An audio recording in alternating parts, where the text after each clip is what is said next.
Sí. Soy nervioso. Eso es cierto. Soy muy nervioso. Terriblemente nervioso. No lo niego. Pero no estoy loco. Y si maté al viejo fue por nervios, no por locura. Mis nervios habían agudizado mis sentidos y mi oído era el más agudo de todos. Escuchaba todo lo que se puede escuchar en la tierra y en el cielo. Escuché muchas cosas incluso en el infierno. ¿Cómo podría estar loco? Solo escúchenme. Solo admiren la cordura y la tranquilidad con la que les cuento mi historia. Yo quería mucho al viejo. Era mi jefe y me trataba bien. Era un buen hombre, respetable y bondadoso, y yo lo quería. Pero su ojo, sí, su ojo de buitre, su ojo celeste velado por una tela, ese ojo que cada vez que se posaba sobre mí me helaba la sangre durante el día y me hacía despertar sudado por las noches. Pero él era un buen hombre, y yo traté de vivir con ese ojo. Traté de convencerme que era un ojo enfermo. De verdad que lo intenté, pero nada funcionó. Matar al viejo era la única manera de librarme de ese ojo para siempre. ¿Ustedes creen que un loco hubiera sido capaz de proceder con tal habilidad? ¿Con tal cuidado? ¿Con tal previsión? ¿Con tal disimulo? Jamás fui tan amable con el viejo que una semana antes de matarlo. ¿Ven mi lucidez? Todas las noches hacia las 12 y con una linterna sorda completamente cerrada, caminaba con sigilo hasta el cuarto del viejo, giraba el picaporte de su puerta y la abría con lentitud para no despertarlo. Ustedes se hubieran reído al verme abriendo la puerta. Me llevaba 1 hora abrirla solo para asomar la cabeza y la linterna por la abertura. Y entonces abría la linterna cautelosamente para no hacer crujir las bisagras. La iba abriendo lo suficiente para que un solo rayo de luz cayera sobre el ojo del buitre. Durante 7 noches hice lo mismo, cada noche a las 12. Pero el viejo siempre estaba dormido y el ojo cerrado, y yo no podía hacer nada porque nunca tuve nada contra el viejo, sino con su maldito ojo. Por las mañanas entraba a su habitación y le preguntaba cordialmente cómo había dormido. Él nunca se enteró que yo lo veía dormir. Pero a la 8ª noche fue diferente. Procedí con la misma cautela de siempre. Abrí la puerta, metí la cabeza, luego la lámpara. Fue ahí cuando sentí el alcance de mis facultades y de mi sagacidad. Me reí entre dientes y el viejo se removió en la cama, como si se sobresaltara. Entre la oscuridad de su cuarto yo sabía que le era imposible distinguir la abertura de la puerta, así que seguí empujando suavemente, pero mi pulgar sobre el cierre de la lámpara resbaló y el viejo se enderezó de golpe. Permanecí inmóvil, sin decir palabra. Durante 1 hora entera no moví un solo músculo, y en todo ese tiempo no oí que volviera a tenderse en la cama. Seguía sentado, escuchando. Oí de pronto un leve quejido, y supe que era el quejido que nace del terror. No expresaba dolor o pena, no. Era el ahogado sonido que brota del fondo del alma cuando el espanto la sobrecoge. Yo conocía bien ese sonido porque todas las noches, cuando el mundo dormía, surgía de mi pecho y ahondaba con su espantoso eco los terrores que me enloquecían. Comprendí que el viejo trataba de apaciguar su alma y le tuve lástima, porque esos leves ruidos no eran el viento en la chimenea ni un grillo chirriante, sino la muerte deslizándose hacia él de manera furtiva para envolverlo. Después de haber esperado largo tiempo con toda paciencia, sin oír que volviera a acostarse, comencé a abrir mi linterna sorda para dibujar una delgada línea de luz semejante al hilo de una araña que cayó de lleno sobre el ojo del buitre. Estaba abierto de par en par, y yo empecé a enfurecerme mientras lo miraba. De un azul apagado y con aquella horrible tela que me helaba hasta el tuétano. pero no podía ver nada de la cara o del cuerpo del viejo, pues, como movido por un instinto, había orientado el haz de luz exactamente hacia el punto maldito. No estoy loco.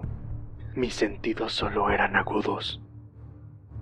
En aquel momento llegó a mis oídos un resonar apagado y presuroso, como el que podría ser un reloj envuelto en algodón.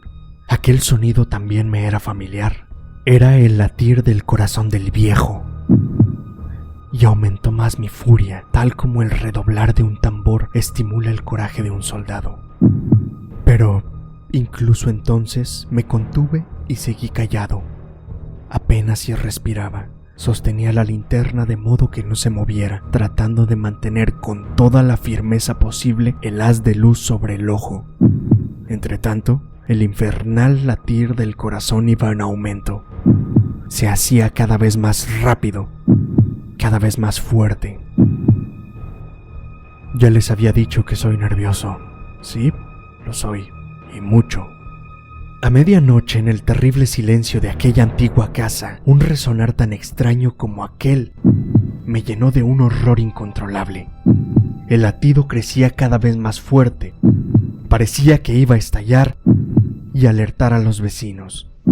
No pude contenerme más. Abrí por completo la linterna y me abalancé sobre el viejo, quien solo pudo dar un grito. Solo uno.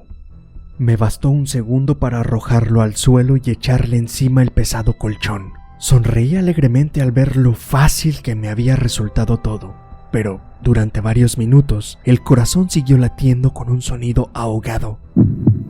Claro que no me preocupaba, pues nadie podría escucharlo a través de las paredes. Los latidos por fin cesaron. El viejo había muerto. Levanté el colchón y examiné el cadáver. Sí, estaba muerto. Completamente muerto. Apoyé la mano sobre el corazón y la mantuve así un largo tiempo. Por fin me había liberado de su ojo, de ese ojo de buitre. Descuarticé el cadáver.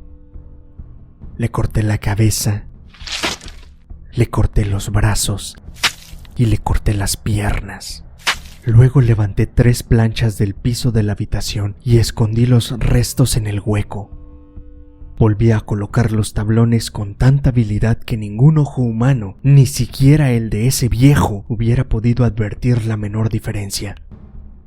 No había nada que lavar, ninguna mancha, ningún rastro de sangre. Yo era demasiado precavido para eso y había recogido todo en una cubeta. ¿Qué otra muestra de lucidez quieren? Cuando terminé eran las 4 de la madrugada, pero seguía tan oscuro como a medianoche. Y cuando se escucharon las campanadas de la hora, golpearon a la puerta de la calle. Y yo acudí a abrir con toda tranquilidad. 3 caballeros se presentaron como oficiales de policía. Durante la noche, un vecino había escuchado un grito, por lo cual se sospechaba la posibilidad de algún atentado, y ellos estaban ahí para registrar el lugar. Sonreí y les di la bienvenida. Luego les expliqué que yo había lanzado aquel grito durante una pesadilla. Les hice saber que el viejo se había ausentado y llevé a los visitantes a recorrer la casa y los invité a que revisaran bien. Finalmente, acabé conduciéndolos a la habitación del muerto. Les mostré sus caudales intactos y cómo cada cosa se hallaba en su lugar. Les traje sillas a la habitación, les preparé café y pedí a los 3 caballeros que descansaran allí de su fatiga. Mientras yo mismo, con la audacia de mi perfecto triunfo, colocaba mi silla en el exacto punto bajo el cual reposaba el cadáver de mi víctima. Los 3 oficiales se sentían satisfechos. Mis modales los habían convencido. Por mi parte, me hallaba perfectamente cómodo. Se sentaron y hablamos de cosas banales, pero luego de un rato empecé a escuchar un zumbido que me dio dolor de cabeza. Los policías continuaron sentados y charlando mientras el zumbido se hacía cada vez más intenso.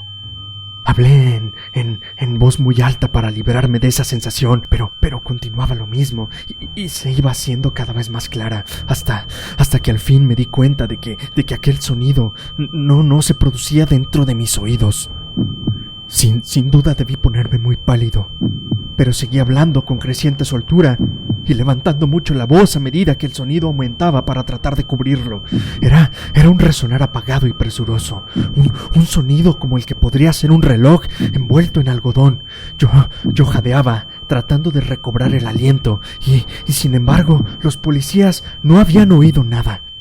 Hablé con mayor rapidez, con vehemencia, pero el sonido crecía continuamente. Me puse en pie y discutí sobre insignificancias en voz muy alta y con violentas gesticulaciones. ¿Por qué no se iban? Anduve de un lado a otro, a grandes pasos, como si las observaciones de aquellos hombres me enfurecieran, pero el sonido crecía continuamente. Lancé espuramajos de rabia, maldije, juré, balanceando la silla sobre la cual me había sentado. Raspé con ella las tablas del piso, pero el sonido sobrepujaba a todos los otros y crecía sin cesar. Más alto, cada vez más alto, y entre tanto los hombres seguían charlando plácidamente y sonriendo. ¿Era posible que no oyeran? No, claro que oían. ¿Cómo no lo iban a escuchar si era tan ruidoso? Eran unos sádicos burlándose de mi horror. Eran unos monstruos torturándome hasta el límite. Sabían que no había peor escarnio que ese ruido. Confesé. Les pedí detener el juego. Les pedí levantar las tablas y les enseñé dónde estaba el maldito Corazón delator. El Corazón delator es una obra de Edgar Allan Poe publicada por primera vez en el periódico literario The Pioneer en enero de 1843, adaptado y narrado por Edwin Zapata y producido por Torre 138 para Relatos para Llevar Podcast. Y para más relatos como este te invitamos a que te suscribas.